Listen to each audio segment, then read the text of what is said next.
like to be under the sea in Uncle Adam's garden by the sea.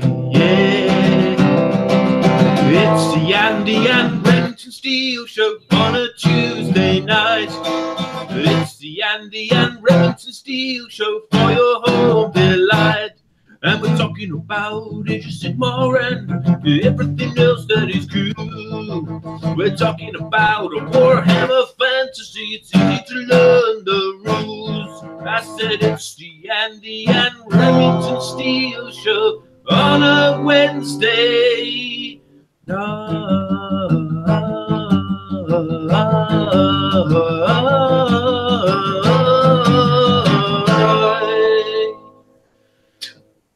That's right, it is a Wednesday night. You got it correct at the second attempt there, Mr. Remington. Welcome, one and all, to the Andy and Rem Show episode, I believe it's 97. So we're closing in not too rapidly on that 100 with the slightly enlarged gaps between the shows, but we will get there. And when we do, it's going to be an extravaganza to rival even the biggest wargaming shows in history, most of which were ours, by the way. So we haven't got too much to... Not too rapidly on that 100 with the slightly enlarged gaps between the shows, but we will get there. And when we do, it's going to be an extravagant. Mr. Remington. Hiya. Is that you? Yeah. I'm disappointed in you, but not surprised. I thought I'd take a look at the comments, you know, but then, you know, I messed up there. I didn't press mute, but yeah. Hey, we've got a guest on the show. We certainly have, folks, as you can see. Now, even though I feel like our correct pronunciation ruins his really witty nickname of Uncle Atom, it does ruin it a little bit, doesn't it? The way we pronounce the word atom with an actual T in there. No, not necessarily. I don't think it's... I think it works pretty well on multiple levels, actually. Well, of course, here he is from Tabletop Minions. Hello there. I mean, this is Tabletop Minions. It's a sort of a fairly new channel with a small subscriber base right now, but we're hoping to expand your viewership.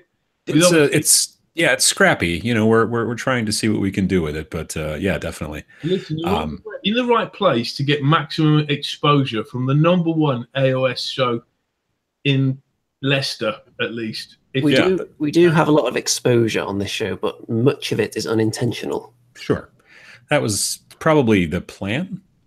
I think that was the plan. Yeah. So we understand, Mr. Atom, that you're actually in a supply closet at the moment. Is that? Yes, currently there I am in a supply closet. Hang on. He's going to prove it. He's going to show us some supplies right now. Wow. There's a broom and a lot of other things. There's a VR headset, so we got that. Oh, that's a supply and a half, isn't it? Cables, yeah. There's a lot of. This is the quietest room here at the office, so it's usually the room for podcasting and sometimes video stuff like this. We've got a lot of live viewers right now, and they're in the chat. And the question is, where would you rather be, in Uncle Atom's closet or in Andy's orange man cave? Well, it's the orange corner. It would take too much work to actually paint this entire room, so it is just the corner that's orange. What about Chateau de Remington? That's highly exclusive, this place, but you're always welcome. The doors, I mean, the gate is always open. Although you're not in the room that has the fancy Christmas lights. No, I'm not. I'm in my painting room, so I thought I might get a bit more work done on the millions of swordsmen I have on the table here. Well, shall we see who's in the chat? Let's have a look at the old participants list. We have the likes of Andrew Wade, Bazooka J. Rambo, BZ Lebowski, Caspian Klassen, Graham Rigg, Johnny Frankenstein. I'm not sure if we've seen that name before. Jones Yarny, Joshua Edson, Martin the Warrior, Mickey Jenber, Paulos01, Stu Gibson, and Thomas are the currently active chatters in there. So a packed house, as always. Now, Mr. Atom, if I may call you Mr. Atom. Sure. Your excitement was piqued in the last couple of weeks as rumours of certain scaly, sea-based creatures have emerged, which is something I'm going to discuss at great length later in the show. But first of all, do you want to give us a bit of a taste of your excitement levels? I'm pretty excited. You know, I I've always been a fan of Fishmen. I've always wanted to play a game with Fishmen or fish people, fish persons, if you will. I have played some Wrath of Kings, which has House Hadros, which is kind of fish people. But it's what I really wanted was I wanted Age of Sigmar fish people. That's pretty much it. Like 40K fish people that wouldn't make any sense. They'd be in power armor. You wouldn't even know. I mean, honestly, Space Marines might be fish people. We don't know. You know, who knows? Unless they take the helmet off, then you kind of know. But yeah, Fishmen in Age of Sigmar. See, I've already got a Chaos army, and I'm working on a Death army. And if the right kind of Fishman models come out, I may have to put the Death army on hold and then go straight down the Fishman path. So the question is, what would make the right kind of Fishmen? Fishmen scaly armor or bare-chested, wriggly, finny? Well, we did put this question to our wonderful audience during the week, and they gave us plenty of suggestions. But before we get to that, we're just tantalizing the audience with that because we know they're going to stick around for the Fishmen or Deepkin discussion. So what we're going to do first of all is actually have a look at the GW website. Before we sandwich between those two juicy topics, we have something very exciting from Mr. Atom over there that we're going to talk about as well. So first things first, let's kick off with the old GW website here. Of course, Daughters of Khaine Battle Tome is the current hot thing right now, and there is Morathi as well. I don't think any of these other currently available models are new, but of course they're all bundled in here so everyone can order a huge army before the rest of the models are released. So let's start off with the Battle Tome. And I'm sure there's some really juicy flavor text that I can read out now. Let's see here. So £25, pretty standard for these things. Here we go. The Daughters of Khaine move with quicksilver speed, carving into enemies like a whirlwind of steel. As blades flash, the she-elves shed their visage of cold and distant beauty, their ecstatic faces alight with each fresh kill. To them, the clash of arms is the height of their religion, holy rites practiced and perfected with all the considerable skill of elf kind. In their frenzy, Khaine's worshippers are closest to their divinity, invigorated by his iron-hearted spirit and insatiable bloodlust. True to their merciless god, the Daughters of Khaine continue the slaughter until every last foe has fallen. And there we go. Are we excited? Well, they're elves, so... No. And they like blood. That's something I was picking up there. That's new for elves. Well, no, not dark elves, I guess. Yeah, I'm not a big elf fan. So when they said, hey, look, the new elves, I was personally kind of like, all right, pass. But, you know, if afterwards they can then release fish people, then I'm okay with doing this first, I guess. You guys may think differently. It's not a huge departure from the previous dark elves, is it really? If you look at something like the Caradron Overlords and the Fire Slayers, there is something that really, really sets them apart from their predecessors. But with these, I'm not so sure. This seemed like more of a natural evolution that could have taken place in the old world almost. Well, if you had a big Dark Elves army back in the day, you probably would have had some Witch Elves, and you may have had a Cauldron of Blood. So you've kind of got half the army right there, as I have. So for me, it's a question of just, do I get Morathi or not? I'm definitely getting the Battle Tome. Yeah, God, she looks really cool, doesn't she, to be fair? Shall we have a bit of a 360? Now, what I was saying, this seems like something that would have come out during the end times rather than Age of Sigmar. I don't know if anyone else gets that vibe. Thoughts? Yeah, well, I mean, I guess I could see that to some degree. I think that maybe at the time, like at the time of the end times, as a company, they were just, I don't want to say overtaxed, but pretty much all of their bandwidth was taken up by trying to get out all the rest of the stuff they got out for that. So maybe, I mean, as far as we know, this could have been designed that long ago and then just sat. I've always heard that GW has a lot of different sculpts already done that sit sometimes for years before they actually produce them.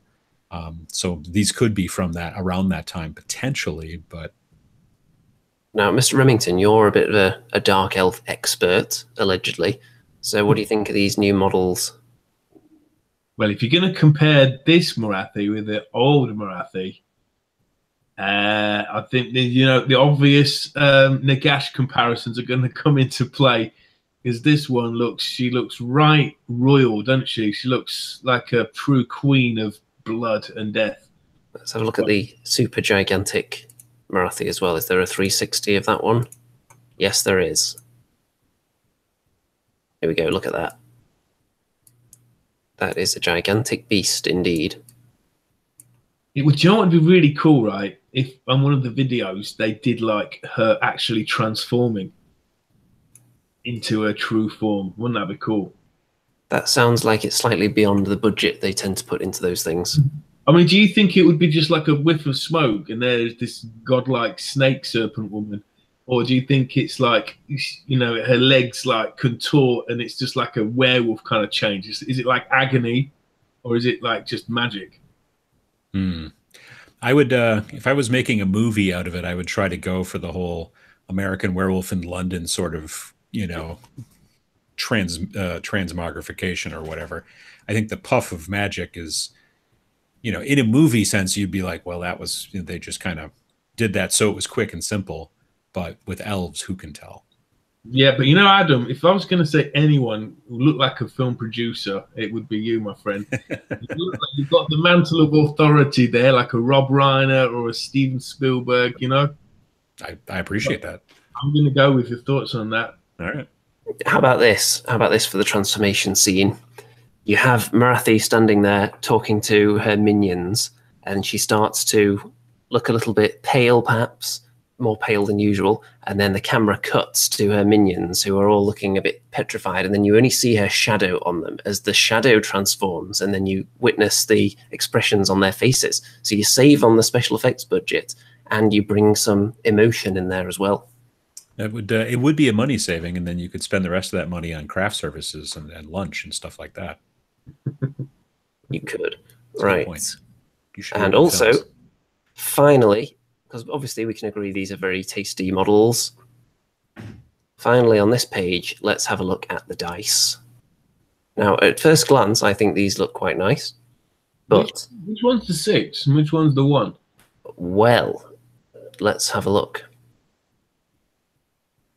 Icon of Morathi in the place of a 6, and the serpentine skull in the place of the 1.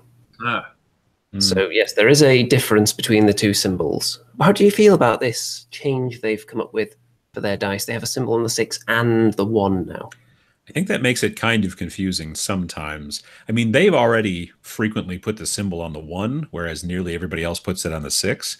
So, that's kind of weird. I know that, like, my beloved Adepticon dice have a symbol on the 6 and the 1, and the symbols are, at very first glance, not dissimilar. So sometimes you're kind of confused and have to look real hard.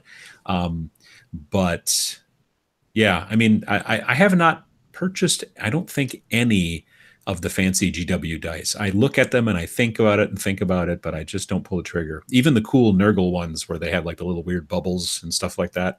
I thought about getting those, but I didn't. It has been a little bit of a bugbear of ours that the Forge World dice have the symbols on the 6. The Games Workshop dice have the symbols on the 1, and now it seems they're changing so they have symbols on both the 6 and the 1. So if you're ever rolling a combination of all these dice from your collection, it's going to be a tad confusing, and it does really prevent you from mixing and matching between different sets. I think we need a dice revolution, man. Maybe they should just keep the 1s and 6s like as 1s and 6s and change 2, 3s, 4s and 5s and have symbols on them instead. That's unique, right? Is that $1 million idea? It's not been done before. You can't keep That's true. It has not been done before. Well, we'll let you try that one, Mr. Rem, and see how well those sell. Well, I don't actually design it. I'm just the think tank here, Andy. Well, I think that's everything to look at from here. So, I've got a question, Andy. Uh-oh. Question is, why are Sisters of Slaughter so pants? You think Sisters of Slaughter are terrible, do you? Well, yeah, compared to Witch Elves, I mean, I really like the models. And I like the whips, and I like, I like the putting the whips on the witch elves. And that looks pretty tasty. But when you look at the stats of the Sisters of Slaughters, and I know, I'm not really one that goes into stats too much, but when I was building these, I didn't know which one to build, and I looked at the stats and I thought, why would you build Sisters of Slaughter? Don't know. They don't do it for me, man. Well, speaking of things that might or might not do it for you, what about these? Brand new, not even up for pre-order yet. The snakes are out. Those are cool sculpts. I like those a lot. Yeah. But are they cooler than these ones? No. No, I like those ones better. Now, if only these ones had more snake-like hair, they would be extremely Medusa-like, with the bow and everything. Mm-hmm. And of course, this little creature here appears to be the one that was teased a few months ago in the GW shameless ripoff of What the Hell Is That? Yeah. Yeah, I mean, do you know those sculpts? Yeah, they're brilliant, but I thought maybe one of those designs could have had like the serpent about to strike. With like a cobra strikes, it sort of phalanges itself out, and you know what I mean? Maybe one of them could have been just like more like a coiled spring, perhaps. Yeah, look, ready to strike, especially the other ones with the They all look like they're about to sort of jab something on the floor. Would have been nice to see one just sort of really raised up high, looking down. That is an interesting point, actually. Is there a disconnect between the more humanoid part of it and the serpent part? Does it seem more like it was designed as just a creature with legs and then just slapped on top of a snake? I would say yes, you're right. Because if you look at the midriff, there's like a little shield there. Conveniently covering up the part where it converts from snake to flesh. Yeah, what does it look like under there? Like, how is there just a line? That would be kind of weird. Or does it sort of fade? I think, Ed, you're right. Probably the sculptor was like, well, if I put a belt, then I won't have to worry about it, and I can go have some coffee. I think it's a missed opportunity, definitely, because they do look too upright to be snake-like creatures. You would expect maybe there would be one kind of more slithering on its belly, like about to stab upwards.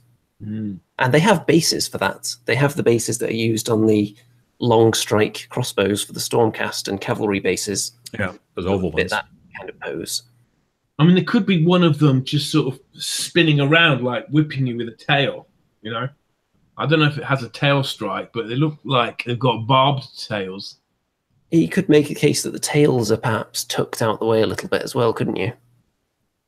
Yeah. Not this one, perhaps a little bit more front and center, but most of them seem to be. Yeah, that one seems to be leaning a little bit more and is already fired because you don't see the arrow there. So that's interesting. Yeah. Are you going to get them? You're not, are you? No. What about you, Andy? It seems unlikely.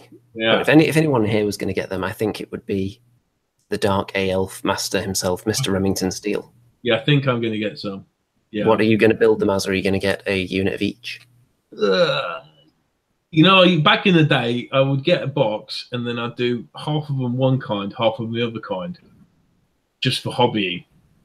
But I think with this lot, I'll probably use the masks for something else and make them as bow women.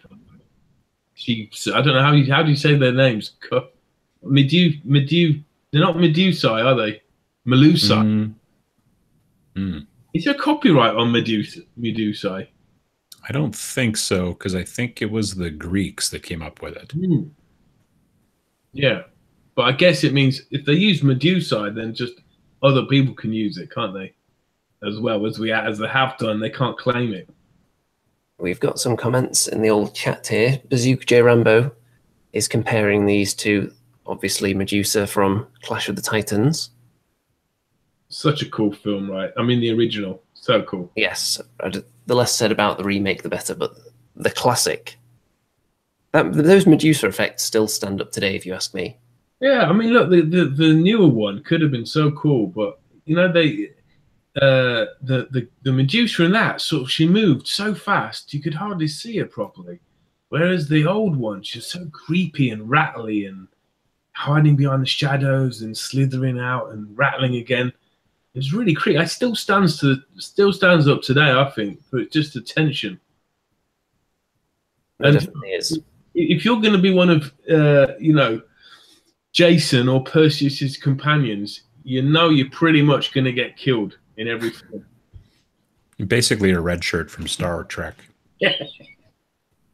We've had some comments about your dice idea, Mr. Remington. People seem to be suggesting that perhaps you won't even include ones at all on the dice to prevent you from rolling them ever again. Good point. Yeah. I've got some friends that would buy that. Essentially a good idea there. And I have heard people talking about dice that are somewhat loaded recently, but apparently the trick is don't make them land on 6 all the time. Make them just land on 4, because it's not suspicious, but then you're also not going to be rolling all those critical failure dice rolls either. Speaking of dice rolling, right? If you ever played against someone who had a really annoying dice rolling technique? Yeah. I think that I've played against people before who put a lot of backspin or something like that on their dice, and then they go all over the place and they're constantly going off the table, and that's annoying. The other side, though, is the people who barely roll them at all. Like they hold the dice in their hand and just try to flop them onto the table so they actually just land where they want to land. Kind of like what Andy does, right? It's problematic. I don't know. I know there's people that can do it. There's people in Vegas that can throw like the craps dice a special way and make them land pretty regularly where they want. Yeah. And but those are bigger dice too. They don't have they have the sharp edges, so I think that's a different story. And if you're throwing them in a consistently shaped environment like that as well, whereas on a gaming table, always be suspicious of people that bring those dice rolling trays, because then they could be up to those shenanigans. But on a table, you've got miniatures out there, so the spot that you're rolling in is generally different each time, and the terrain affects it as well. So, have you ever played against people who use casino dice on the table? What's the difference between? So casino dice are big. They're usually red and transparent, and they also have sharp corners. They've not been put through a tumbler, kind of like so that. Dice. What's that? Kind of like the GW skull dice. No, well, no. Like like a normal die when it comes out of the mold has sharp edges, and then they put it in a tumbling machine, and then it tumbles around a bunch, and that's what gets the edges to be smooth. The problem is or the belief is that sometimes then you'll get a die that's specifically weighted one way or another, and maybe is more or less prone to rolling high or low or whatever. So casino dice are always just complete sharp squares. Like if you stood on that corner of one, it would hurt. You know, it was like that. But they're also huge too. So I know people who use them because they think they're more random, which I think is kind of crazy, and they also have a tendency to mar up your lovely foam, mat sometimes too, because they're so pointy. Did you get beaten by a casino dice roller?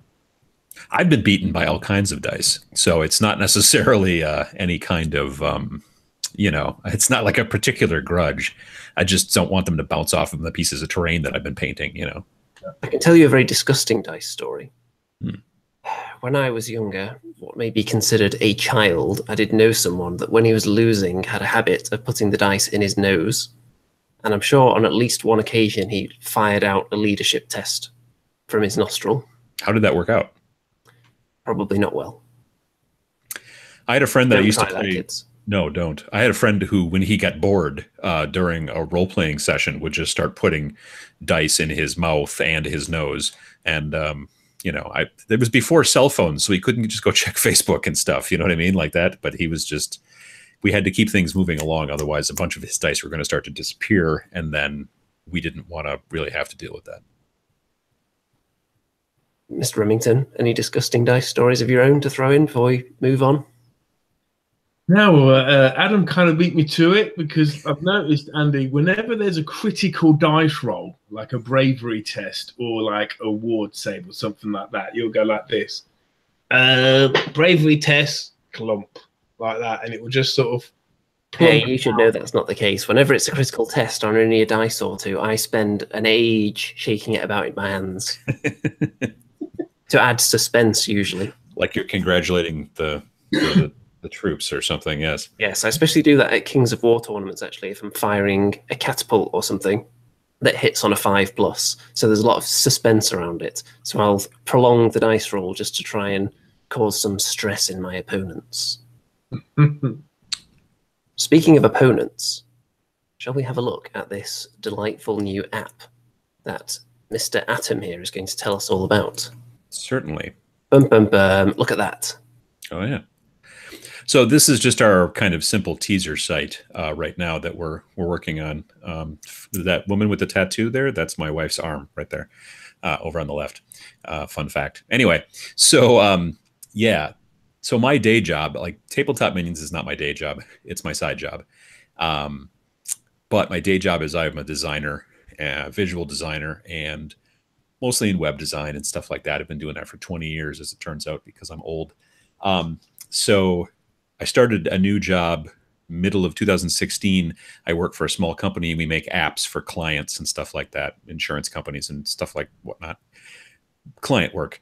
But we're a small group. There's 6 of us. We're all tabletop gamers as well, which is really cool. It's a fun environment to work in. And the trick is that they came up with this idea for this app before I started working here.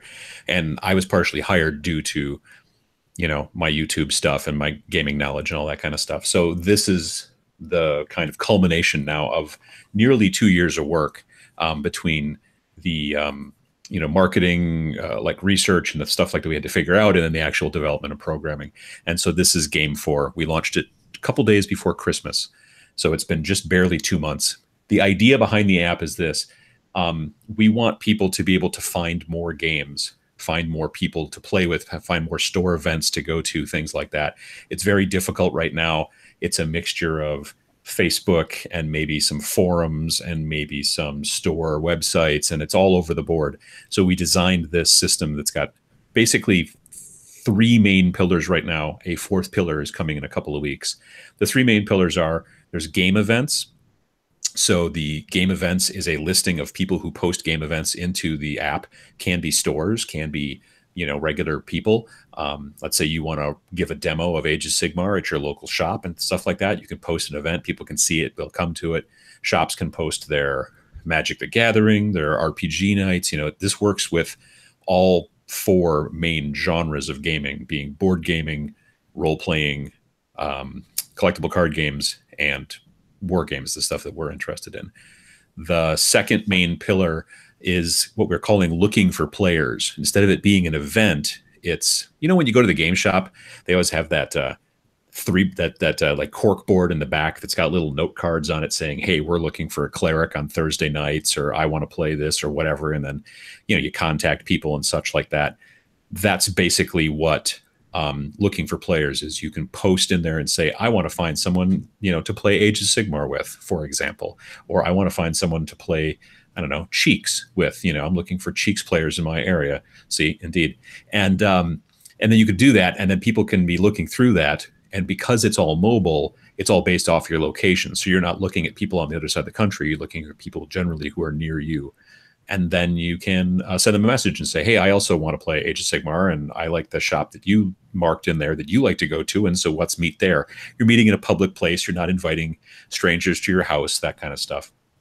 The third pillar is the store finder. We currently have over 5,900 stores worldwide in the database. So people can find stores near them. If they're traveling, they can find stores to stop at. I just had a person reach out to me recently, a person I've known for quite a while, and they said that they'd been traveling in the States from Eastern Tennessee to Missouri, and along the way they stopped at 3 different stores that they would have never known about because, you know, but they used the app and they were like, oh, look, there's a store just off the highway here. So they were able to pull over and do that.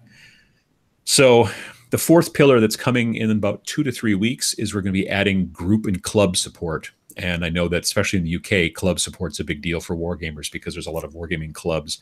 And so we wanted to add that. We couldn't get it in the initial launch because it was just a time thing. But now at this point, we're adding it in and getting people, you know, to be able to put their groups and clubs in so they can kind of keep track of all that stuff and have events and everything. Currently, everything in the app is free. We're going to be down the road making some subscription levels. You'll still be able to use the app for free. Everything will be free. But if you want special benefits, then if you're interested in supporting the app and helping it kind of go on and us keep the lights on and all that kind of stuff, the servers really in that situation, you will be able to be a subscriber, and it will be pretty inexpensive. Currently, we're looking at, in American money, about $12 a year. So that's maybe $9 or £9. I'm not 100% sure. But anyway, that's what we're looking at. We're also going to have a subscription level for groups to give them added benefits and things. And again, all these things are something you can do for free. There's just added benefits if you help subscribe.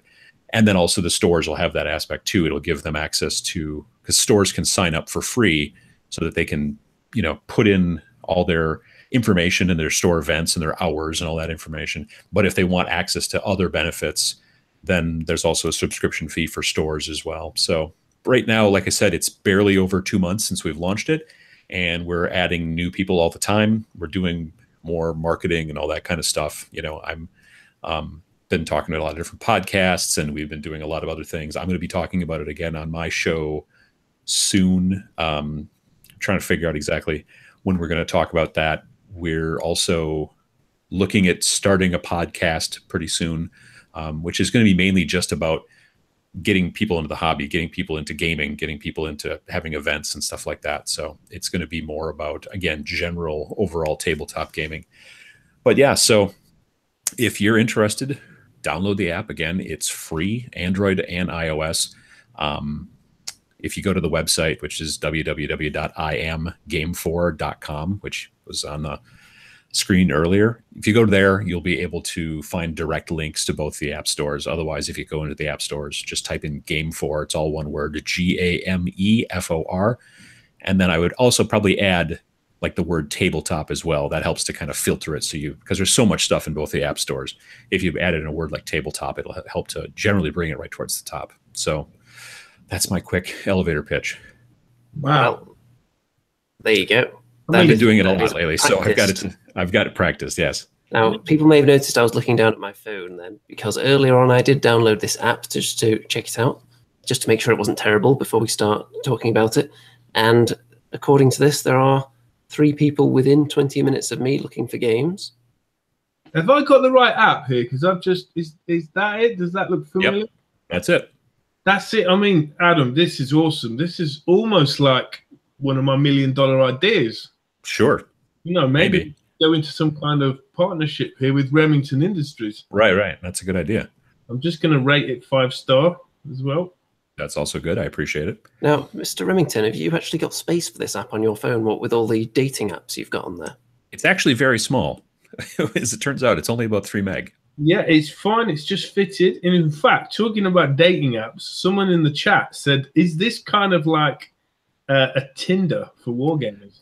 A lot of people have asked that, and there have been apps in the past that have been like that. We've actually taken a different tack. So there have been a couple other apps in the past that have been for getting gamers together, and what they've done is just been like, hey, look, here's 15 gamers who live near you. Why don't you make some friends? And that's pretty much the entire app.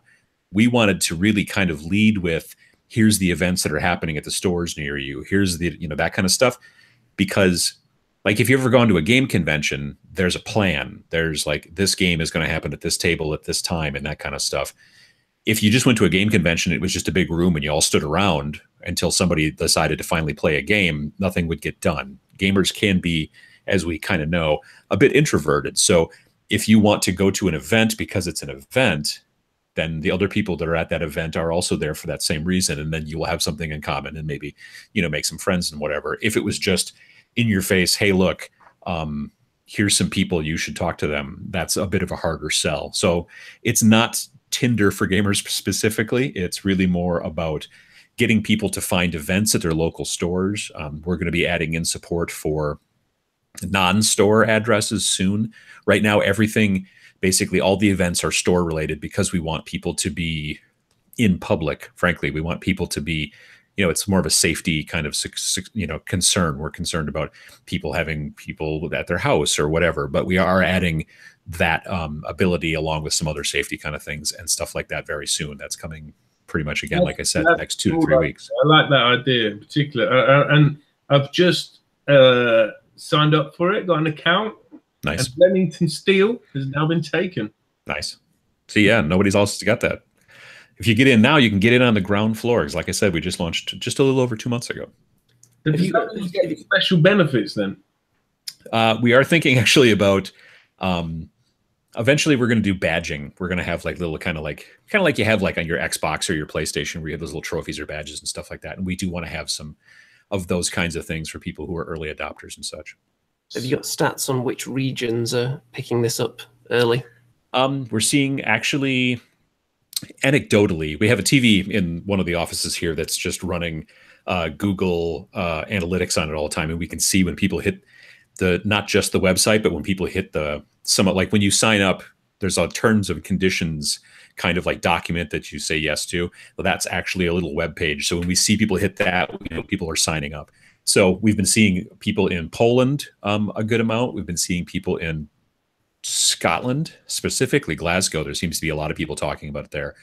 We got some Germany, other UK as well. Brazil, very interestingly, kind of a lot of people in the Brazil area. And then, throughout the United States, we're getting pretty good traffic as well. But it's a worldwide app. We're actually, and now I just did I just worked with the Osshammer guys Monday night, my time. No, technically really early Monday morning. It was like 4 a.m, but I did their live show over there. And so we're starting to see more people in Australia. And so pretty much everybody that we've showed it to so far and everybody who's been talking to and things have really enjoyed it. And it's just at this point, getting more people into it. It's, when the first telephone was invented, they had to make 2 because otherwise who were you going to call? You wouldn't know it worked. So we just need more people in the network to make it kind of go. Now, whenever Mr. Remington has an idea that he deems to be worth $1 million, he immediately reveals it on the show. And what do you know? GW come out with something eerily similar within a month. Sure. So obviously we don't expect you to give away what's coming in the future. But is this going to be the first of several possibly gaming-related apps? We're not sure about that. We've had a decent amount of people, admittedly, ask us about LARPing, live action role playing. And because we're aiming this towards tabletop gamers, and because you're really not playing a LARP in a tabletop arena, we have kicked around the idea of maybe making an app just specifically for LARPers. It's a much smaller market, so we're not 100% sure if it's necessarily something we would do. But I'm not. Yeah, I don't know that we're planning on any apps past this. We're basically just planning on making this into a thing that we're going to keep growing and keep expanding and keep adding features to. When you first launch an app, it's usually with a low amount of features because you have to get, the app out. If you keep trying to add more and more and more things, you'll never launch. So it was one of those deals where we had to kind of come up with this is the minimum amount of stuff that we can do to launch. And that's where we're at currently. And like I said, we've already been doing updates and bug fixes and all that stuff, but we're also adding new features. The next big feature is the groups and clubs, which will be coming out in, like I said, 2 to 3 weeks. We're going to this big trade show in Reno, Nevada for game store owners called the Gamma Trade Show. And we're going to have a booth there. And we want to have games we want to have groups and clubs done before we go there. So I'll be in Reno the 13th through the 16th of March. And then right after that, I come back for a couple of days and then it's Adepticon. So, and I was just in Vegas for the Las Vegas Open at the end of January, and we had a gaming convention, the local gaming convention last weekend that we went. So I've been busy. It certainly seems like it. Now, in the chat, people are chatting away as you'd expect. Mickey Jennifer says, LARPing, I'll get my costume. There you go. So yeah, some LARP fans in there. And I would assume if there is enough demand, then it wouldn't be that difficult to work something else into the existing framework that you've got here compared to setting up the app in the first place. Yeah, potentially. I mean, it may just be a subset of RPG, something along those lines that might be easier to do versus actually spinning up a whole new app seems maybe redundant or just kind of overzealous. Whereas maybe adding features to the current app would maybe be a smarter plan. Now, here's something for the chat. Let us know what kind of Andy and Rem themed app you would like to see. And keep it PG, if possible, folks. Because, as always, this is a family show until Mr. Remington starts sharing pictures. And as you know, he keeps all the images on his computer in the same folder.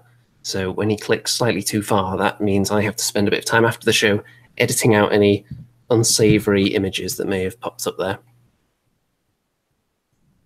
It does happen from time to time. And did Mr. Rem just disappear a few minutes ago? I'm not sure. I guess I didn't notice. He's... So look, he seems to have been replaced with a broom handle. Not the same, really. I mean, I'm focusing the camera on his room right now, and that wall, that doesn't look great, does it? I think that maybe that's just like a chandelier casting light. I don't think it's the wall I would hope itself. so. I don't remember when I've been in that room and it wasn't that hideously stained. So I would give him the benefit of the doubt and say it's a shadow. Sure. Let's go with that for now. Okay, while Mr. Rem's not here, I suppose, we shouldn't talk about Fishmen yet, because he's going to want to get in on that juicy action. Sure. So I'm going to show people a Kickstarter that's quite interesting at the moment.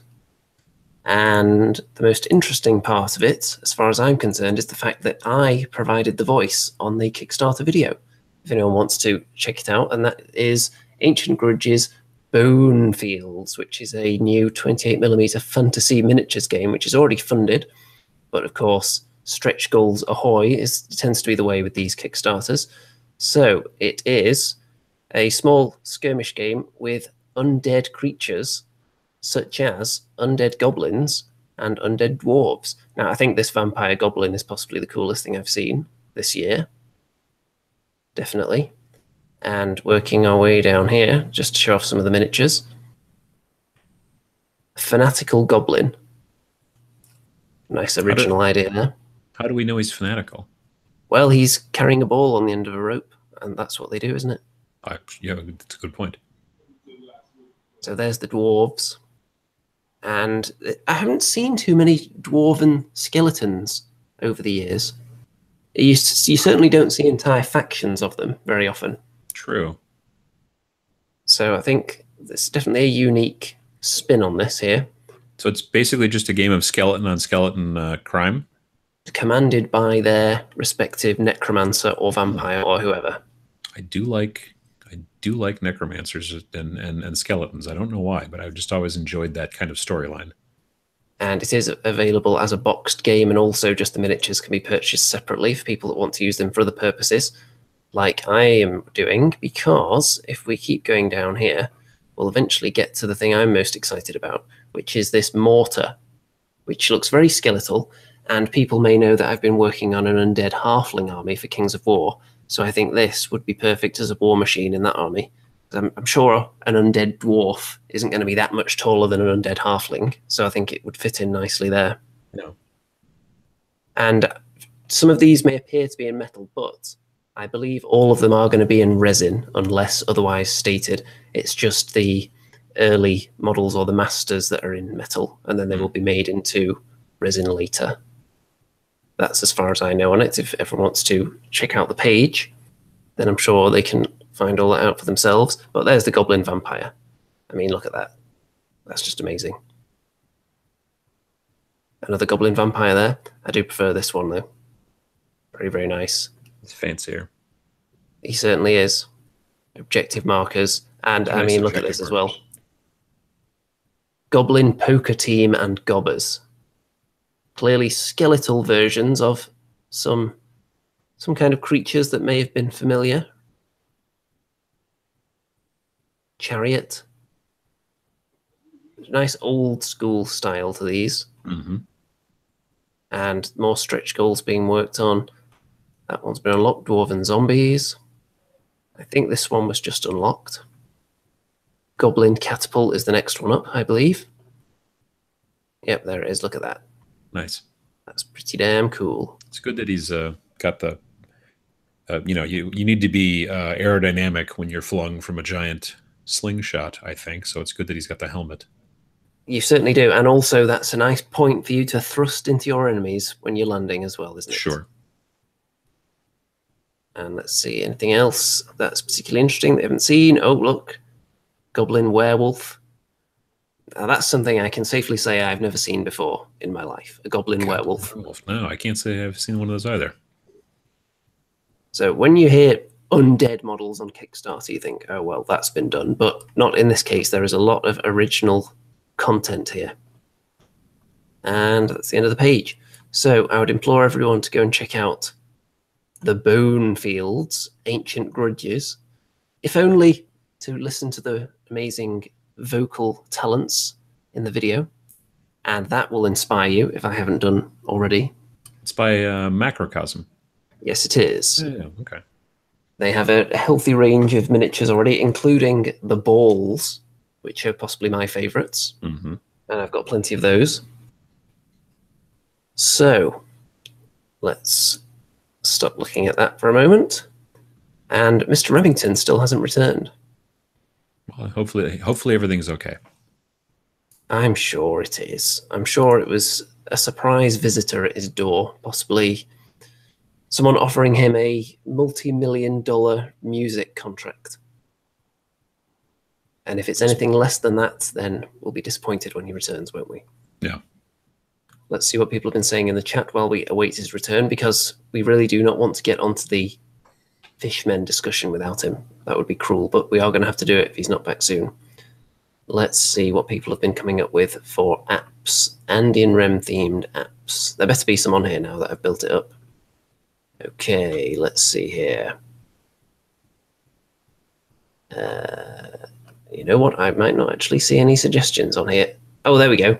Caspian Klassen says, Rem $1 Million Idea Generator. That actually is a great idea for an app. It's kind of meta, really, to make a $1 million idea generator. You know what I mean? Like that's yeah. You just take like a whole bunch of things and sort of. They could also be one of those memes on Facebook where like you put your letter of your first name in and then the month that you were born and then you get the idea right there. You know, we could test that first. The beta would be a meme on Facebook, and then if it takes off, well, then then you move into the actual app development. I think that actually has legs. Yeah, that's why I work in this industry. Yes, it's weird how the actual $1 million ideas don't have legs at all, but the concept of creating them for comedic effect in a randomly generated app does have legs. You can't go wrong, I think. I think that it definitely has potential, and the Remster isn't even here to hear about it. Bazooka J. Rambo says, Remington in my pocket app. Take Remington everywhere.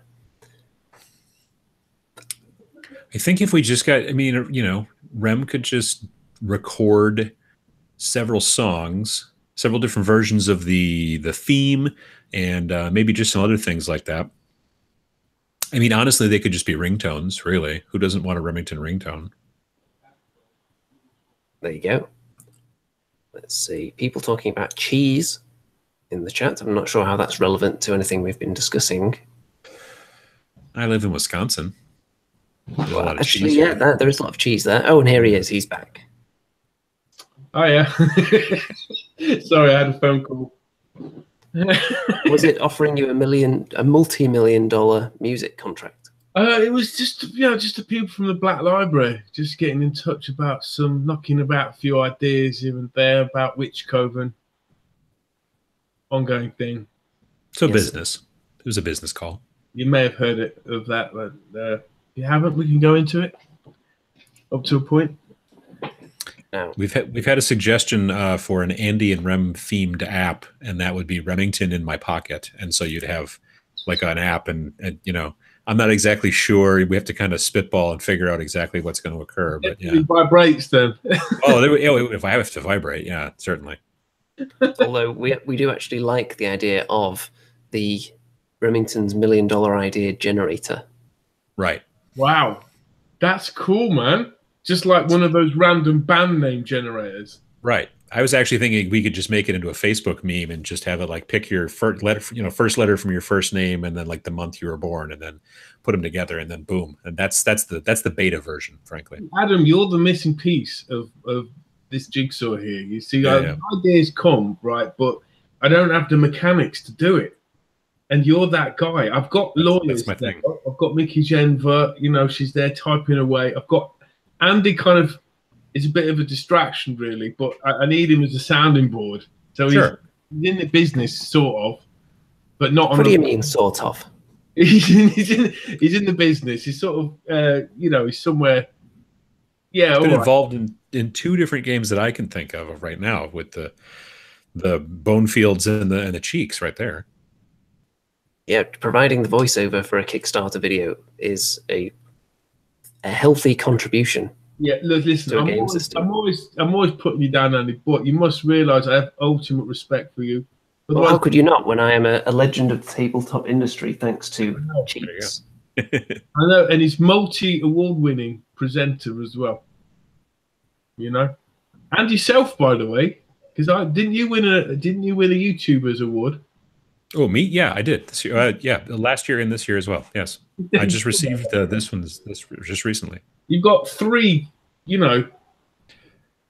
I don't know how you can go wrong with this particular broadcast. This is my point. I love that. The Remington Industries $1 million idea. Generator. A generator. Right. Okay. That's $1 million idea right there. See, that's where it comes back around again. Yeah, so maybe you can claim like 10% of an actual idea that works. 10% might be high. It might be kind of liberal, but, you know, yeah, it's possible. I love it. Let's just quickly check the chat, because I think it's probably going crazy right now with people saying, it's been done before. It doesn't seem to be, actually. No. Orit Lovegov saying it's a family show. I might have missed something there. Bazooka J Rambo. The Andy and Rem app. Using the camera, bring Andy and Rem into your surroundings and turn everyone orange. We could do that, actually. We've done something almost like that at work already once. So, yeah, that's easy. Yeah. There you go. Now, are you ready? Are you ready to talk about Fishmen? Oh, yes. Okay. Here we go. Yes, I am. All right. Let's get this screen share up. Readers from the deep.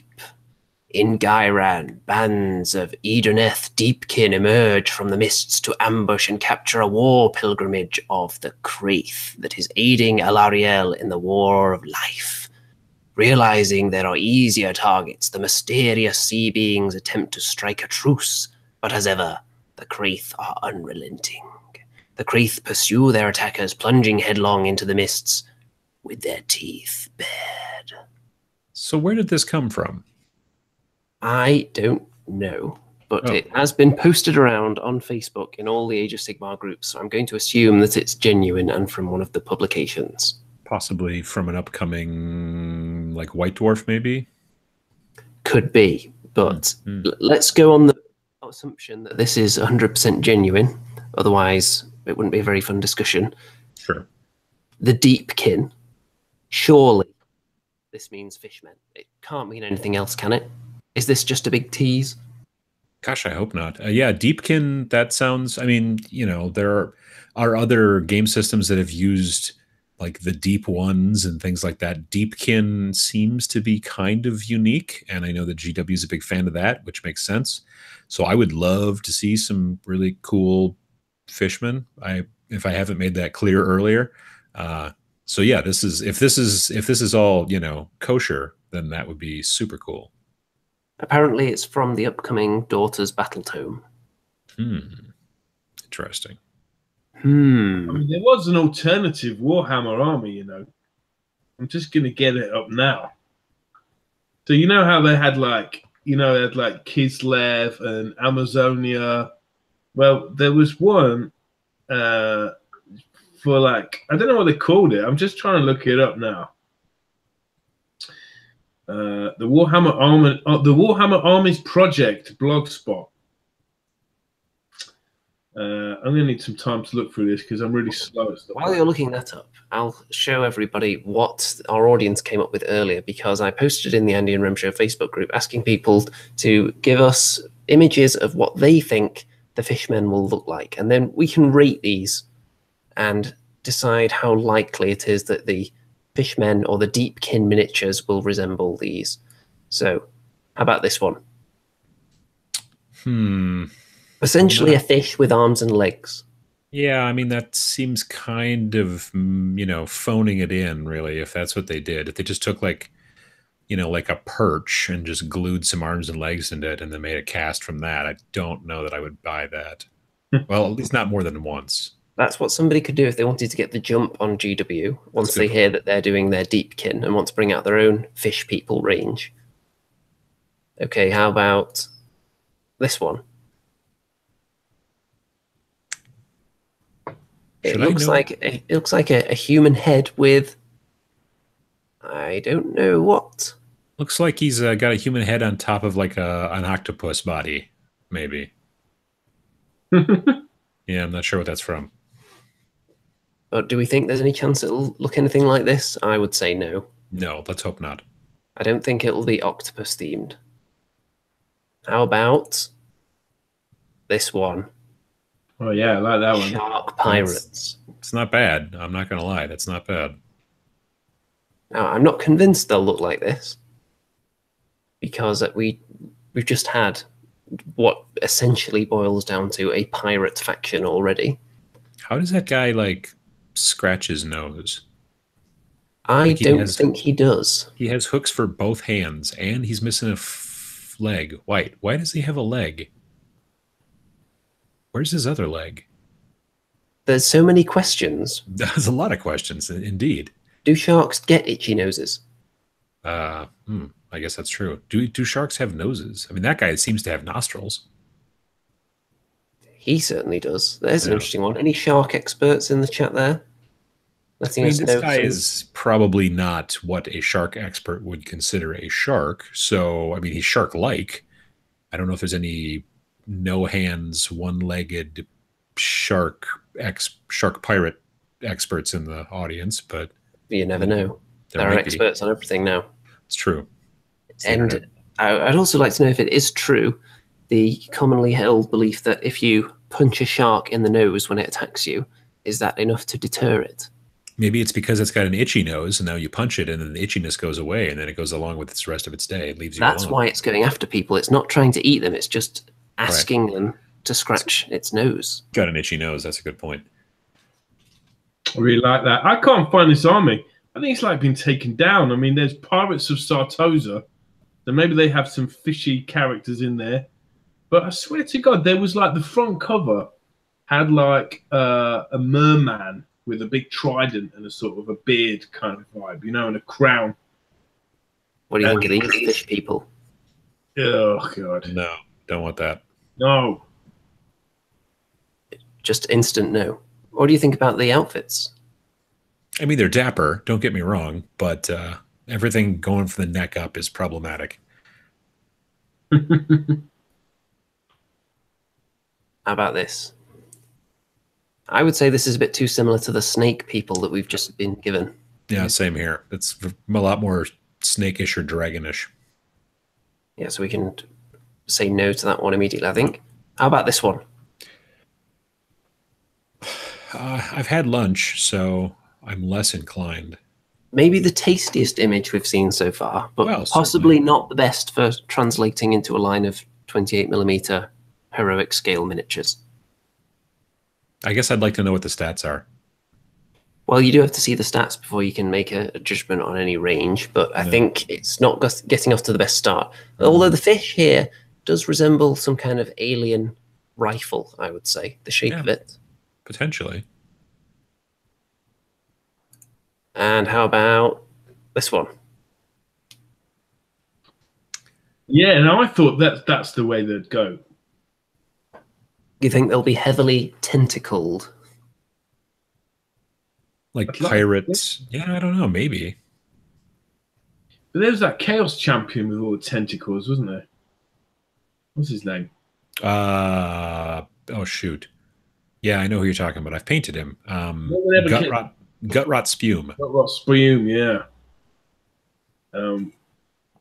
Yeah, so I don't know. I'm like thinking more like shellfish kind of people. Instead of armor, they'd be sort of shells, I had read something online. Somebody said that they talked to their local GW employee manager at the local store, and the owner had, or not the owner, but the person who works there said that, oh no, it's going to be crab people or something along those lines. And I don't know how much insight those people have into, you know, what's actually coming or not. I mean, I know that generally GW plays it pretty close to the vest, not as close as they used to.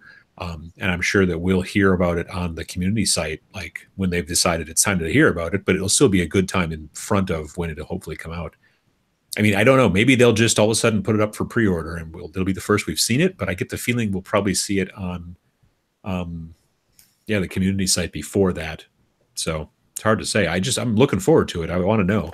I would be interested in crab people in general, but I have a feeling that the big fans of Fishmen might feel a bit cheated if they were just crab people, because we've already had somewhat crabby miniatures with the whole Slanesh range, which is now taking a bit of a backseat. Well, they could mix it. They could have some fish people and some crab people. Like the crab people could be like, you know, more armored, thicker type, maybe even cavalry. And then, you know, the fish people could be more foot soldiers, for lack of a better term. They may not have feet.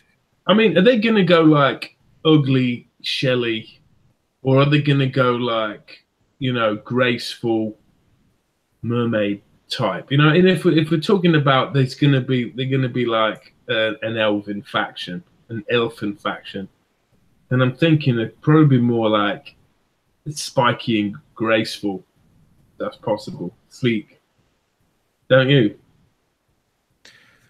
Yeah, I mean, I think that it's probably, personally, I think that from a modeling standpoint, it's probably harder to go with the bumpy kind of chitinous sort of, you know, not exoskeleton, but you know, I'm talking about the actual shell. That's probably a lot more difficult from a modeling perspective, and maybe even slightly more difficult from a manufacturing perspective.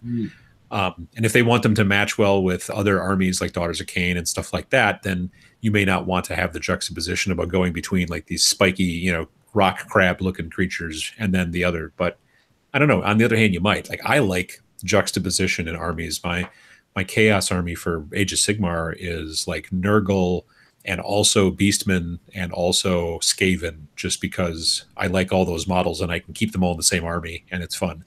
It's not competitive, but it's fun. So yeah, I don't know. It'll be interesting. I would love to see some sort of, I'm not saying we need more spikes in Games Workshop, don't get me wrong, but I would like to see definitely something a little bit more crabbish or fishish.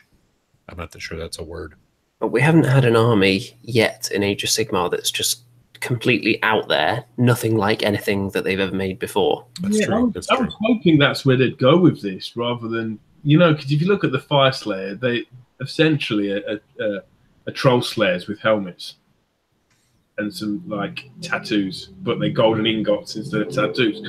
And it sounds like they're kind of going in the same direction. They're going to look like elves, but with underwater attributes. So maybe sort of scaly armor, or, you know, tridents and nets, and, you know. Or it may just look like mer people or whatever, you know. They might just have that thing going on, you know, where they don't have legs, they just have tails or something along those lines. Yeah. Yeah, I mean, I'm fascinated really, but I don't think there'll be that much of a variety of models. I mean, if you look at the Fire Slayers, how many different types of troops are there? There's not many, half a dozen. Even now, over a couple of years since they came out, there's not that much out there for Fire Slayers, is there? They haven't had any new releases since the initial burst. Yeah. But then they do have to make space for 6 or 7 new Stormcast releases every quarter or so, don't they? Yeah, I mean, like the Caradon Overlords, that's maybe... Is there more than a half a dozen different kits? I mean, you've got at least 3 vehicles, I think. Or are some of those multi-part kits, or, you know, multi-build or whatever? No, they are 3 distinct kits for the big airships. I think Caradon Overlords had slightly more than Fire Slayers, perhaps, yeah, but not by much. Definitely nowhere near the Stormcast levels. Right. I mean, if you look at a Dark Elf character like Lockyer Fellheart, he had that sort of octopus helmet, didn't he? Octopus. Sorry, or was it a squid mask thing? You know, so they could go in that direction, right? Yeah, yeah.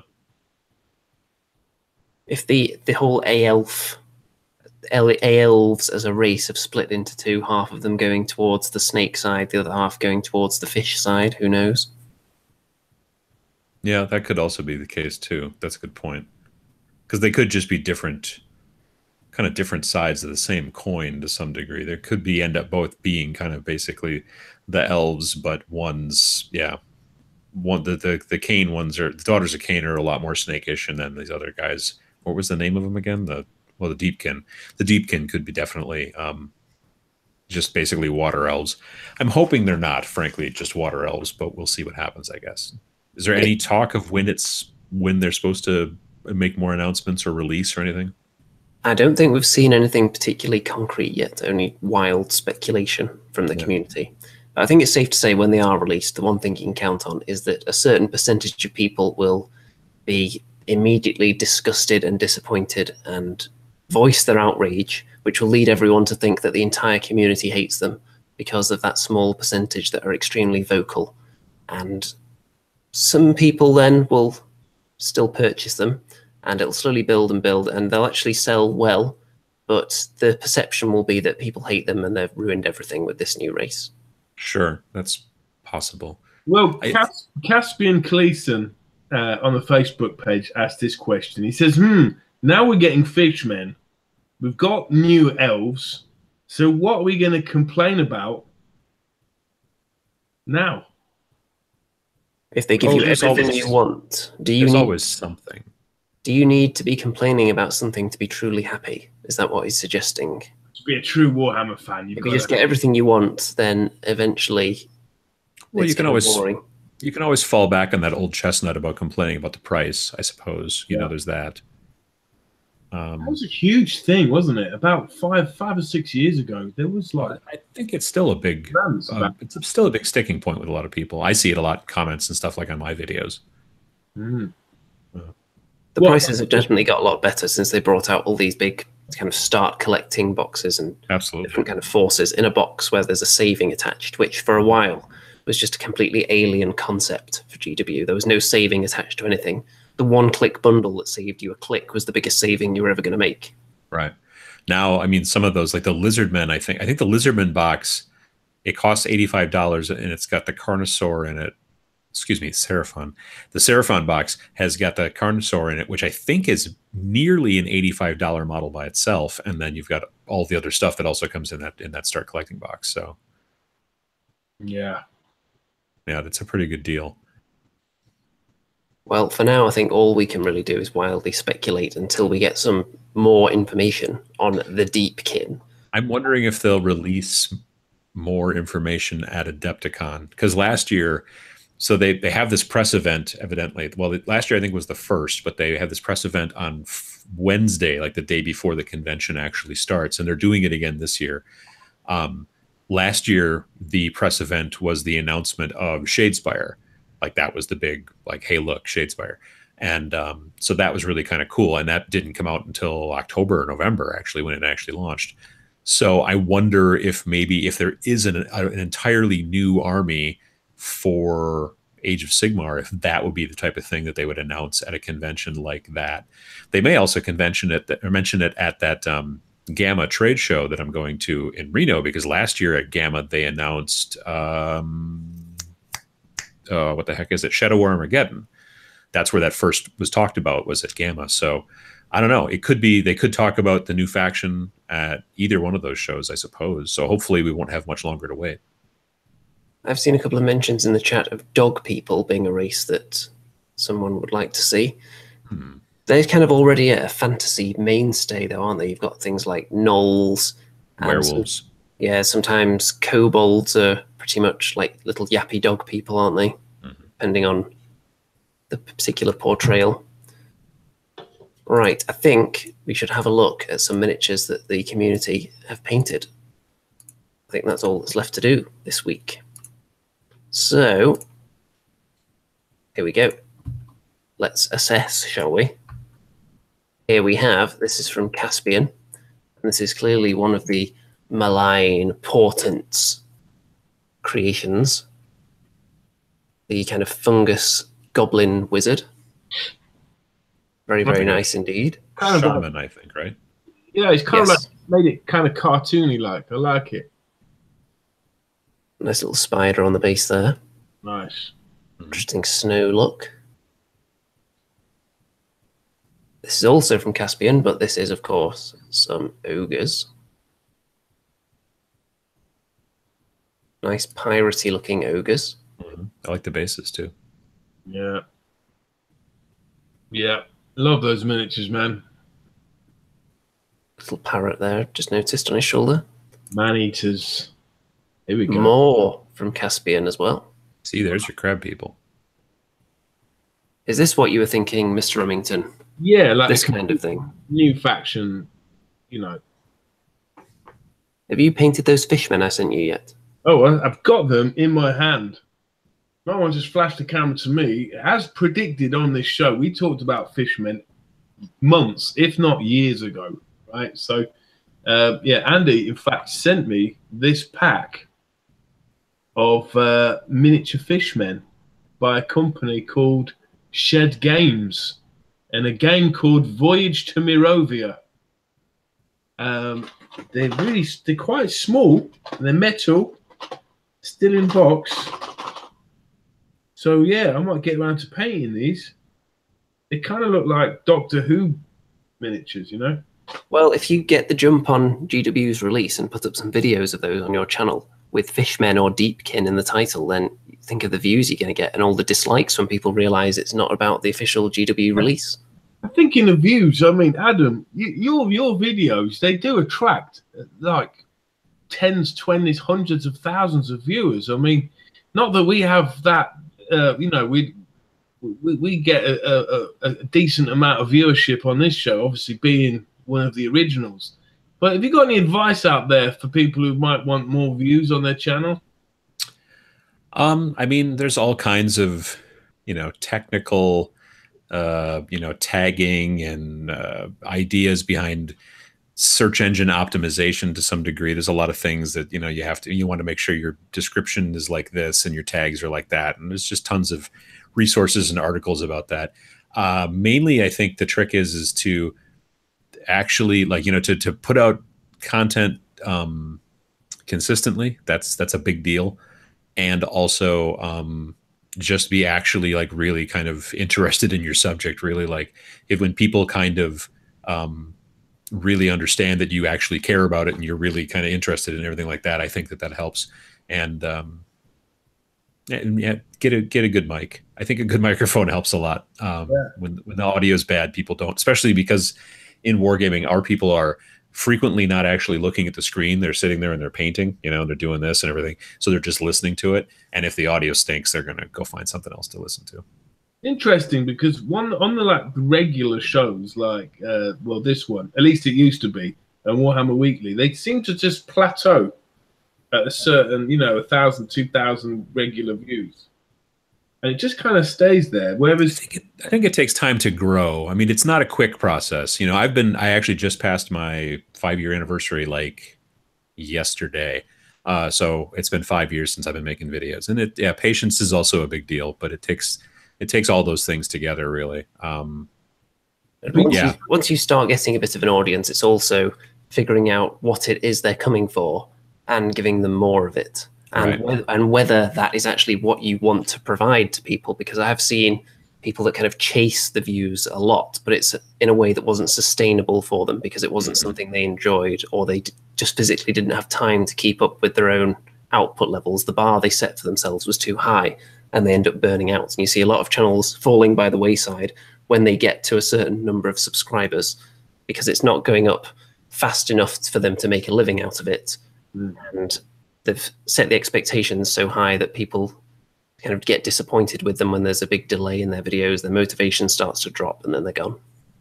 Yeah, I think that if a person decides to start a wargaming YouTube channel with the idea of making it a job, they should realize very quickly that there are far easier and more successful ways to make a job. I mean, there's just, you know, it's very different. Like, you know, there are video game channels out there that are doing fine because they're video games, and that's fine. But our little niche is very small, You know, like the biggest YouTube channel for wargaming in the entire world is not yet quite to 300,000 views, or sorry, subscribers. You know, and yet if you're a video game channel, 300,000 subscribers is a video game channel that's not really trying very hard. You know, I mean, it's just different audiences. There's a lot more people out there willing to watch video game content than there are people to find interest in wargaming content. So I would definitely, yeah, I'm actually giving a seminar at Adepticon about YouTube, 2 seminars, and I gave a couple also at LVO. And it basically, yeah, if you go into it because you want to try to make a living or money out of it, it's not necessarily the right way to go. There's a lot of other things you could do that would probably work out for you much better in the end. Also, though, I mean, the kids in my school, they're playing this game called Fortnite. Yeah, Fortnite, yeah. Fortnite, and you know, you go on YouTube and you watch someone who's uploading them playing Fortnite multiplayer, and it's like within a day, it's had like millions of views. Mm-hmm. Unbelievable, but the content is like garbage. So, yeah, it's really interesting to see the kids these days. And when I say that like that, I make myself feel even a bit older.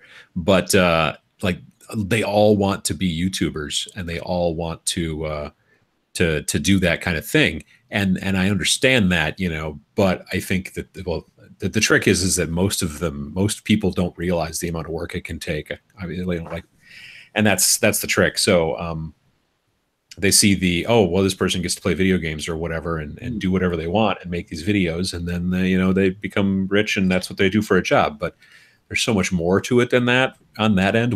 Especially once you get to that level, like seriously, this is kind of like a side job, and I spend time on it, obviously, and all that kind of stuff. Yeah, but you put it out as well, Adam. I mean, you go to like big events, and you sure stuff at the big events, and obviously that's going to attract a lot of interest, you know. Mm-hmm. Yeah, I mean, part of it is just being. I'm lucky in that I'm not too far away from Adepticon, so for me, going to Adepticon, it's like a 3-hour drive, so it's not too big of a deal. But like I've never been to Las Vegas, so this year going to Las Vegas Open was pretty interesting, and I'm looking to potentially go to the Nova Open, which is over by Washington D.C. That's at the end of August. So, but now for work, for Game 4 for the app, we're doing a lot of we're looking at doing a bunch of traveling and going to different shows and things like that. So, I don't know. It's interesting. The whole thing after 5 years now has been, I think, pretty interesting. I hope we didn't completely derail the whole Fishmen talk, but it's been an interesting kind of trip, as it were. If we had any kind of hip, young viewership on this show, I'm sure Mr. Remington has alienated them all by just slandering the kind of thing that they like to watch nowadays.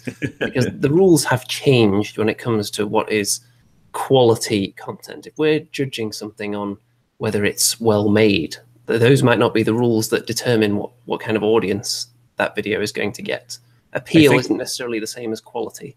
Yeah, I think that the younger people really are interested in. I've got friends who've got like 6 and 7 and 8-year-old kids, and they are completely uninterested in watching a show on regular television when it's on. They want to watch very specific content about a specific thing, whether it's a video game or whatever, and they want to watch it right now and not at 7 o'clock at night, because it's on channel 4 or whatever. They don't. Regular television, in my mind, has got 5 or 10 years left in it.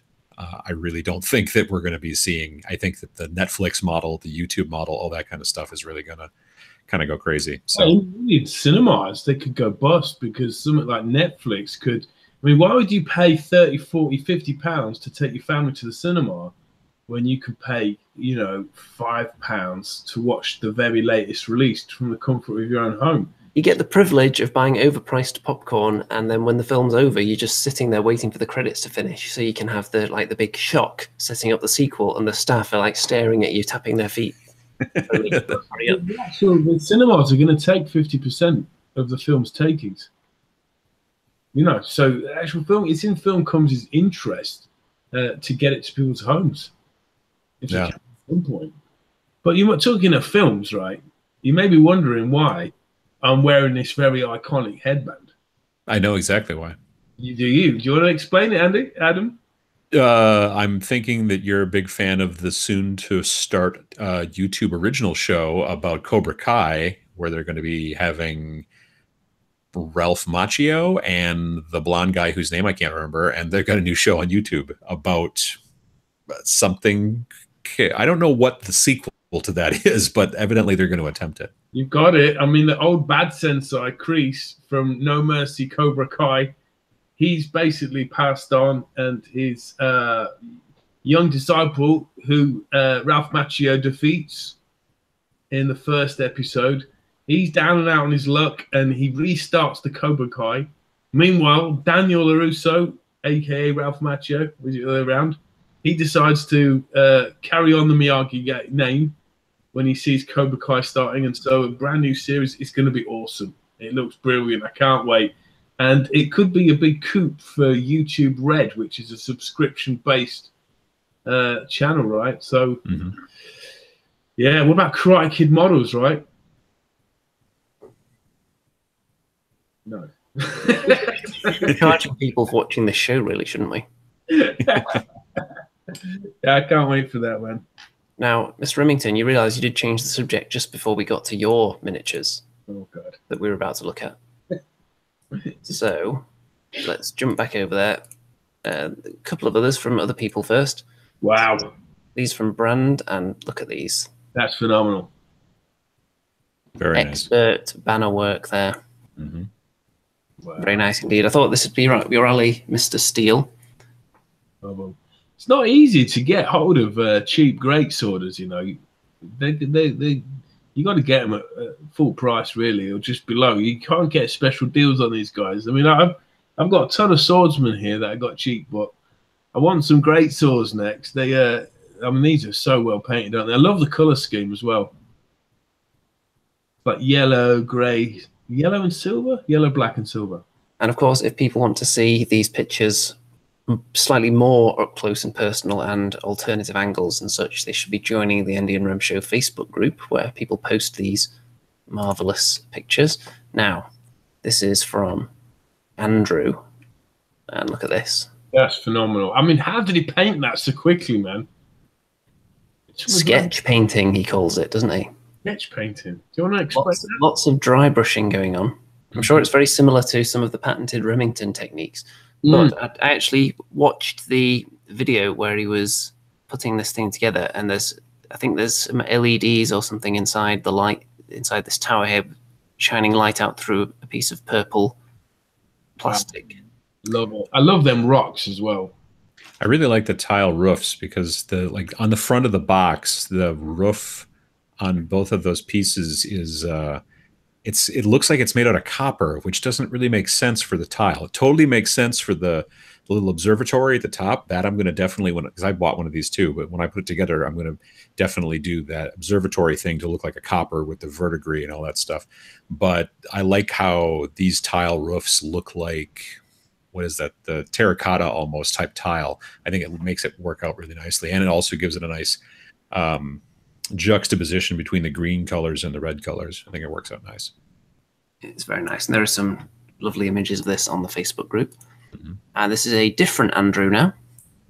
And this is obviously some kind of sorcerer. Wow. With a torso on a stick, which is a favourite snack of all the Chaos followers. He's sort of smiling up there, isn't he? He's got a good view.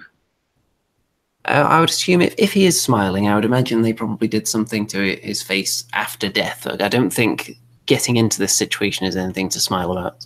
I love that base, by the way. That base is wicked. Yeah. You know, why have square bases? Why have round bases?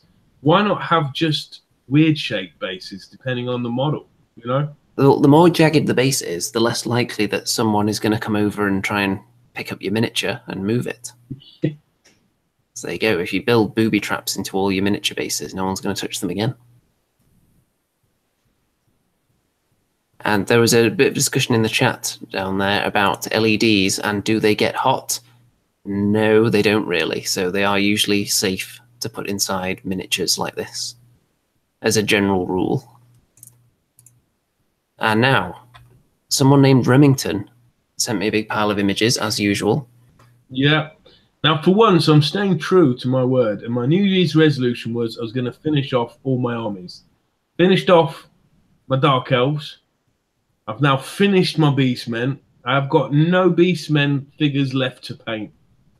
All right, so I'm thinking of putting these guys up for sale soon. This is a phenomenal army. It's defeated Anders dwarves on many occasions. It's phenomenally painted. And if you must remove the bases to make them round, well, you can do that in your own time. But I flat out refuse to do it. So you've got a load of Ungors there. They're all Andy's mates. If you've been following the Witch Coven story, which is soon to be potentially published and expounded and whatnot, keep an eye out for part 5 that's coming up, and a part 6 even. You're going to follow the dire tale of Andy the Ungor as he enters into the Witch Coven. But will he ever exit? That's the question. Yeah. And this is my next army I've got finished, which is almost finished too. And I could probably break this up into Soul Blight and Nighthorn and all the different things there. On the bottom left, you see some ogres that I've made into crypt horrors with crypt ghouls bursting out of their guts. A ton of skeletons, ton of zombies, grave guard, ghouls, and some custom-made zombies coming out the ground, of course. I can see your Cyborg Necromancer there, which is the same one I have. Yeah. Yours looks a bit converted, though. Yeah. It's hard. It's going to be hard to part with these guys, but I want to move on. You know, you have to sort of set yourself free a bit before you can move on. So, you know, if you're interested in getting more pictures of these or whatnot, just get in touch via Facebook. I'd rather sell these privately. Mickey Jinder says, don't sell your toys. Yeah, but I've got too many. Don't throw your toys out the pram. You know? I have trouble selling anything that I've painted. The unpainted stuff, fine. You just have to occasionally cut your losses and think, I'm never going to get round to finishing this. Time to get rid of it. But once it's painted, I can't part with it, usually. It has to stay in a drawer forever, even if it never gets used again. I find it very difficult. Yeah, but I mean, because they're all like 8th edition armies, essentially. There's so many models in there. I can't see myself even using them. Well, you need to get into something like Kings of War, where all your armies will be perfectly usable. Sure.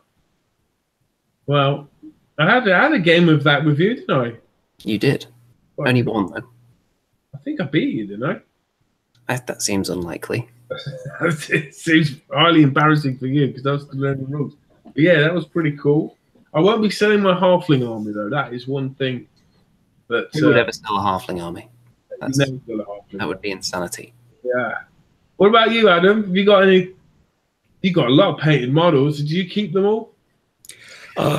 Yeah, I don't ever sell anything that I paint. I don't know why. I just kind of don't. I've got like a small faction of even War Machine, which I haven't played in a long, long time. They've come out with a whole new edition since I last played, and but I still don't sell them.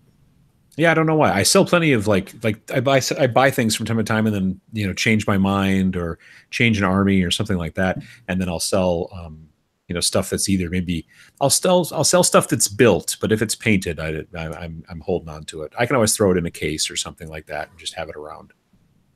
I'm actually very close to making a profit on my Caradron Overlords army now. Nice. Even though I'll be keeping 3 or 4 painted units from that, I'll still end up making a profit. And that was entirely from, I'm not sure whether it would be technically making a profit if you consider all the hours that I had to spend individually packaging all the weapons from the boxes that I sold on eBay separately. Here's the thing that'd be interesting, Andy. The Cauldron of Blood kit is like, £45. I don't know how many dollars that is. Is that like $70 maybe? Something like that. Maybe around there, yeah. Well, you get the actual throne thing on wheels. You get the Medusa, you get 3 witch elves, and you get this you get the avatar of Khaine, which is now its own model in the game, right? Maybe we could talk about that on another show. But someone's selling the avatar of Khaine on its own and it fetched nearly £18 on its own. And then someone else was selling just the Medusa, and that fetched £15. Well, individual pieces, when they're in demand and people don't want to go through the trouble of buying a whole box and then just having the bits they want and selling the rest, they just want that little piece. Like with my Kharadron Overlords, with the Thunderers, people were buying individual weapons sometimes for up to about £7 just for one weapon. That's not so. Not even the dwarf model, just the weapon. Just the gun. Wow. I mean, were they all in Australia or something? They were not. Wow. Well. The person that bought my 10, I think they're now illegally equipped Grundstock Thunderers because they all have ether cannons, and they changed the rules so you can't have 10 in the same unit now. But the person that bought those, I believe, was in Poland. But eBay have this handy thing now where you just send it to like the distribution center and then they send it on to the foreign countries. So you don't have to deal with all that nonsense yourself and work out how much it would cost to post to all the various different places. So it's much more convenient to sell things abroad now on eBay. Right. I can show people what I'm working on here. I am currently painting some of these suckers. So extra long range juicy crossbows and birds, which are going to be getting dry brushed at some point soon. And that's going to add some more ranged firepower to my Stormcast for next time we have a game, so you can walk into that wall of death as usual. So the Empire get an engineer with a gun like that. Stormcast get a whole regiment of them. Seems fair. Sounds fair to me. There's a few things the Stormcast don't have yet. They don't have any war machines yet. Well, they have that big dragon. That's kind of like a war machine almost. Yeah, some kind of artillery piece, I'm thinking. Like a big giant ballista. Yeah. They've got to draw the line now with Stormcast. They've got to flesh out the other races. You would think, but they haven't done so far. So why stop now? I don't remember seeing at the Las Vegas Open, I don't remember seeing a ton of Stormcast in the tournament. You know what I mean? In the 40K tournament, there was a ton of Eldar because I think that they're, a lot of people believe that they're a very, very strong army, to put it nicely. But I don't remember seeing tons and tons and tons of Stormcast. So I don't know if it's because it's just basically a new faction within that kind of, Age of Sigmar / fantasy line, and that's why they put so much time into it, or if it's just because it sells really well, which is why they keep doing it. I don't know. It's interesting because, like I said, I did not see a ton of it in the actual. To me, they've had their story arc. Yeah, now it's I don't know. Maybe it's the age of something else now. I'd love to see a lot of death. I'd like to see a lot of death stuff, and I think that my line portents might be the start of that. Hopefully. Now, here's one thing. This is off the rebooted Sustainable Center's channel. You can remember Sustainable Center, love him or hate him. He was really good at ranting and very, very listenable. And his rant was this about death: that how come death models are always based on humans? Nearly always. Why aren't there like more undead, undead orcs, undead elves, skeleton minotaurs? Well, it's funny you should say that. While you were away, we were actually looking at a Kickstarter with undead goblins and dwarves. And in this very room, I actually have some of these, like the pre-release models right here. Oh, how'd you get them? Well, as you know, my talents are many and varied, and it leads to various business arrangements, including my voice talents being used on Kickstarter videos, and occasionally miniatures find their way into my possession. Well done for you. Again, more free stuff for Andy. And if it's undead orcs you're interested in, then there's an upcoming Kickstarter in the near future for some of them as well, which I also have several bags of right here as well. Oh, how convenient. Yes, from the creators of the Undead Halflings, of which I have a nicely painted army now, which is coming along very nicely. I started to decide what to do with those undead orcs, actually, whether I should paint them up in the same way as the Halflings and kind of combine their forces, or do them differently as something else. Time will tell. I thought maybe it was just because necromancers are generally speciest. You know what I mean? Like they they don't want to hang around with a bunch of undead orcs, maybe, or undead goblins. Like if a goblin is a necromancer, then they're going to raise goblins, and if a you know what I mean? If a human's a necromancer, then they'll raise humans. I mean, maybe if you've got one that's very kind of liberal, then they'll go, go wherever or something along those lines. That's a possibility. I don't know. Generally, though, you do have to go to other ranges outside of GW, and at all the kind of the mainstream, the big companies tend to just stick for kind of the classic human-looking skeleton and zombie, don't they? But there are others out there. You just have to do a little digging, or you have to watch channels like this.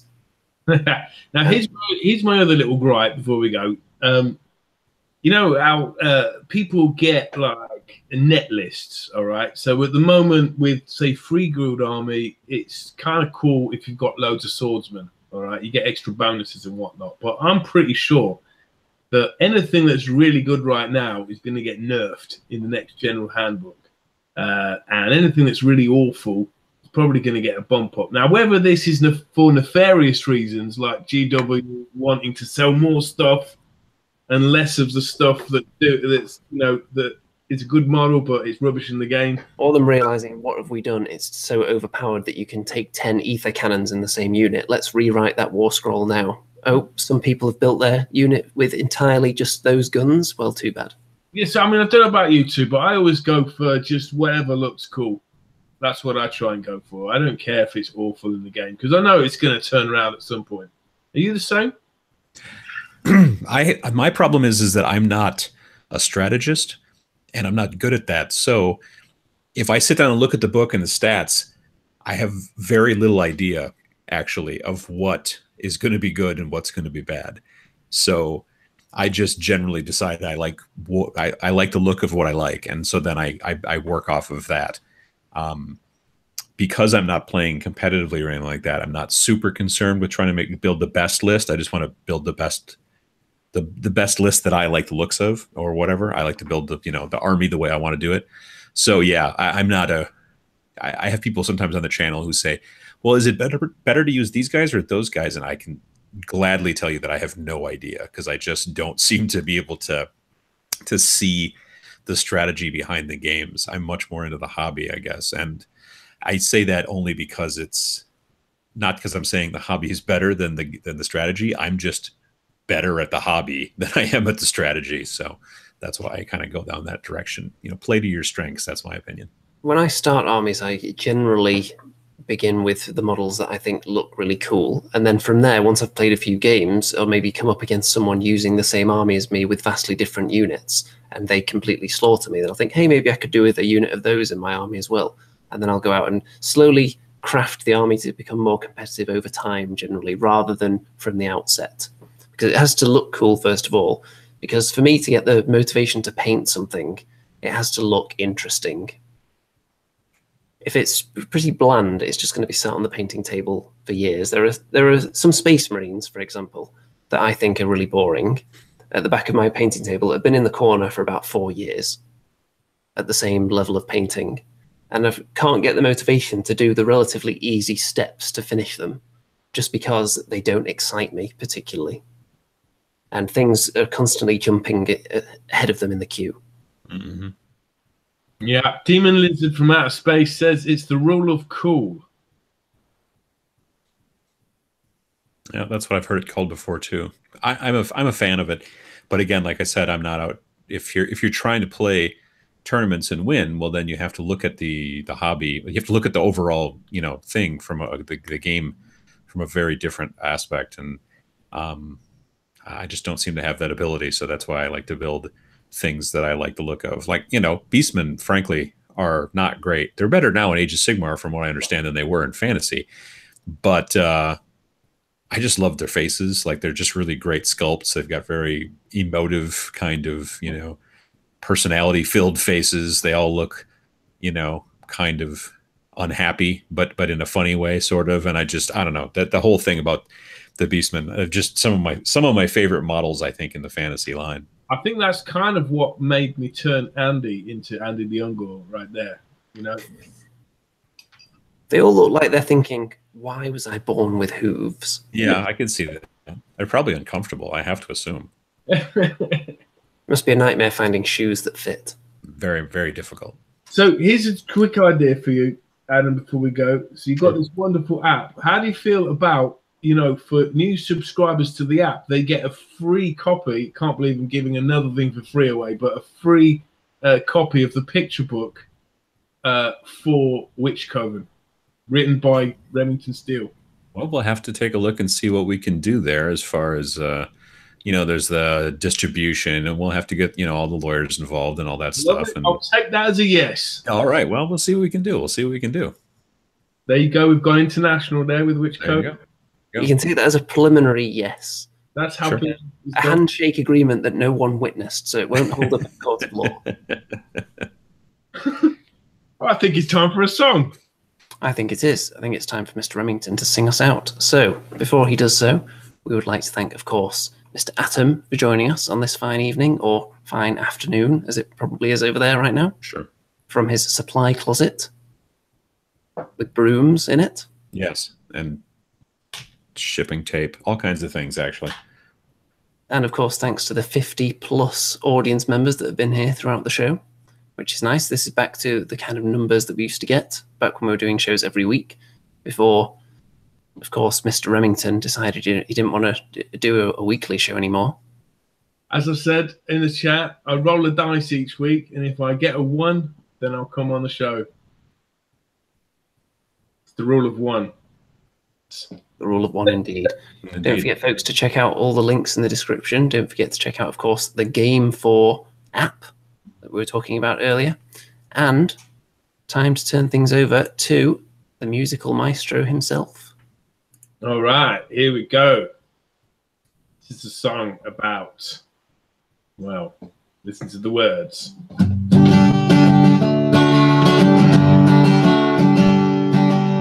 I thought blood was only just a giving thing. It seems the more I gave, the less I got. Blood was out to get me, and that's the way it seemed. Disappointment haunted all my dreams. Then I saw her face. Now I'm a believer, and not a trace of Morathi in my mind. I'm in love.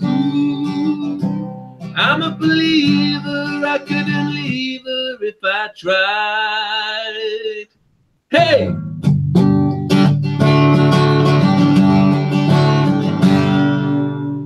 Remington Industries. Fishmen.